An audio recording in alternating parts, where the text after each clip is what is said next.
เจ้ามื่อนี้ใส่เหือของแบบฉบับของสร้างเงาเหือจรวดอูต่อเหือของสอสมเด็จเองป่าตูว่ามาจังสัตว์ใครต้องการไปเห็ดเหือน้ำมันก็ได้สำหรับสร้างเงาเหือจรวดแต่เมื่อต้องโคจรมาพ่อกันกับเหือช่วงผลิตภัณฑ์คาราบาวแดงออก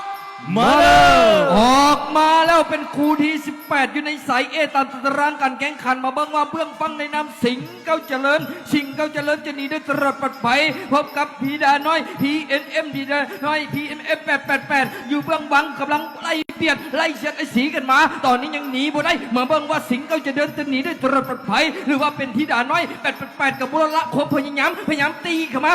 าจะติดเข้ามาใกล้ๆต่างคนต่างพายต่างคนต่างอัดน้ำเปิดเปิงกันแล้วเอาละเว้ย PNM ทีละน้อย888ในปีกาย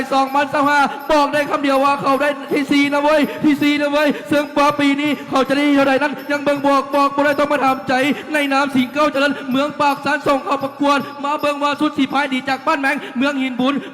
ว่าจะไหนตัวนี้หัวพายได้เปิดระเบิดเปิดกันมา300เมตรแรกออกมาเบิ่งว่าสิงห์เก้าเจริญตีแหงแซง PNMได้หรือบ่ได้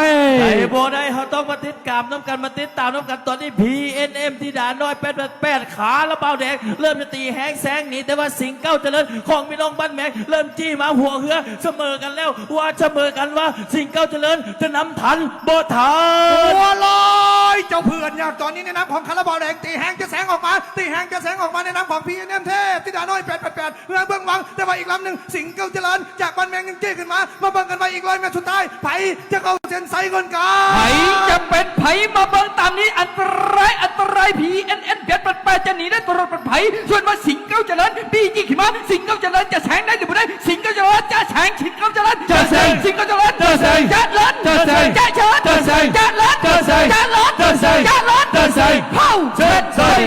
แสงแล้วเจ้าแสงแล้วแต่แสงบ่ได้กรรมการผู้ทรงเกียรติบรซ่าในกูที่18ตัดสินให้แก่ PNM ธิดาน้อย888เป็นผู้ชนะตัดสินให้แก่ PNM ธิดาน้อย888เป็นผู้ชนะเงียบห้อยเจ้าเหือ